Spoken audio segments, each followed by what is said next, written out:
All right, let's just dive right in. You know that one term you hear all the time when people talk about the economy? GDP?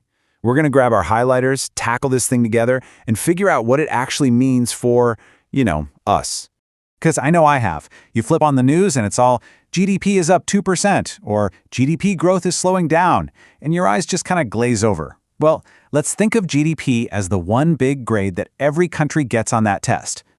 Honestly, this is the easiest way to look at it. Just like a report card gives you a grade for the year, GDP gives a country one big score for how its economy did. It's pretty much the main number everyone looks at to see if the economy is healthy and growing, or if it's struggling. So what is this report card actually grading? Let's get into the big idea behind this huge number. And I promise, we're going to keep it super simple, no confusing jargon.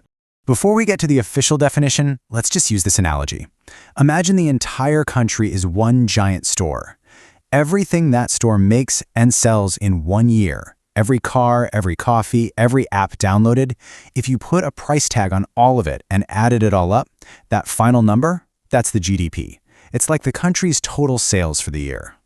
Okay, so here's the textbook definition, but let's just tear it apart real quick.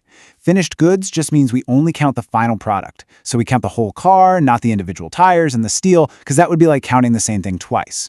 And within a country's borders is super important. It doesn't matter who owns the company. If a factory is built in America, whatever it produces counts for America's GDP. Simple as that. All right, so if GDP is this absolutely massive number, how on earth does anyone actually figure it out? It sounds crazy complicated, but it's really not. It's more like a simple 3-step recipe. And here's that recipe.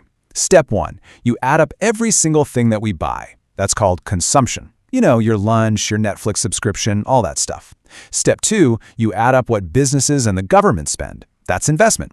So a company building a new office or the government fixing a bridge. And finally, step 3. You take everything we sell to other countries, our exports, and you subtract everything we buy from them, our imports. You mix those 3 things together and bam, you've got GDP. This is all pretty interesting, but let's get to the real question. Why should you even care?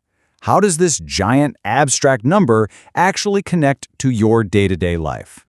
Well, when you hear that GDP is growing, it basically means the country's whole economic pie is getting bigger. And a bigger pie is usually good news. It means companies are probably making more stuff, so they need to hire more people. That means more job opportunities. It can also mean they have to compete for workers, which can push wages up. Plus, a healthy economy means the government gets more tax money, which it can spend on things we all use, like better schools and roads. It all points toward a better standard of living for everyone. But the connections go way deeper, and honestly, in some pretty surprising ways. The global economy is just this incredibly tangled web, and a country's GDP can cause these wild ripple effects that end up, well, right in your pocket. Okay, get this. Think about your smartphone. The minerals for the battery might come from a country in Africa. The chip could be designed in the US, the screen made in South Korea, and the whole thing put together in China.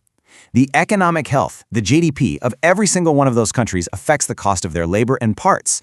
All of that gets baked right into the final price you pay. Kind of wild, right? And here's where you really see the human impact behind all these numbers.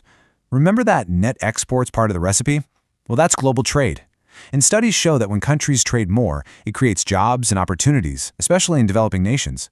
A tiny 1% increase in global trade can actually lift millions of people out of extreme poverty. It's just a powerful reminder that this stuff we're talking about has very real consequences for people's lives. But let's be real. A high score on a report card doesn't automatically mean the student is happy or healthy. And the exact same thing is true for a country's GDP. This brings us to a super important point. So on one side, you've got economic growth. That's GDP. It's all about quantity, how much money is being made, how much stuff is being produced. But on the other side, you've got something called human development. And this looks at the quality of life. Are people healthy? Are they getting a good education? Are they living long lives? A country could have a huge GDP, but if all that money is stuck at the top, or if the environment is a mess and people are sick, can you really call that a success? And that really brings us to the final, most important takeaway here. GDP is a really useful tool, for sure. But it's so important to remember what this one big number can't possibly tell us. This idea says it all, really. GDP is great at counting things. It counts the money we spend on security systems, but not our sense of safety. It counts the cars we build, but not the quality of the air we breathe. It measures all of our economic output, but it has no way to measure our happiness, our compassion, or the strength of our communities. So I guess that's the thought I want to leave you with. GDP is a solid starting point, but it's just that, a start. It's not the whole story. So the next time you see that headline, maybe just pause and ask yourself, okay, but what about everything else? What about the things that really truly make life worthwhile?